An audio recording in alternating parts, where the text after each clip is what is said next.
How do I add a privacy policy to my list homepage?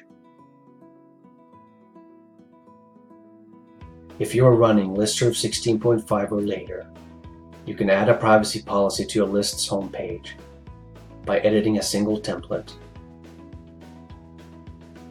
Under the List Management menu, click on Web Templates. Use the filter box to locate a template named Privacy Policy.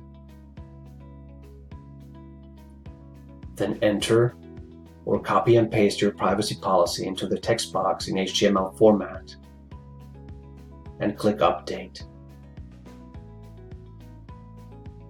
A link to your privacy policy will now be automatically included in the side menu of your list homepage.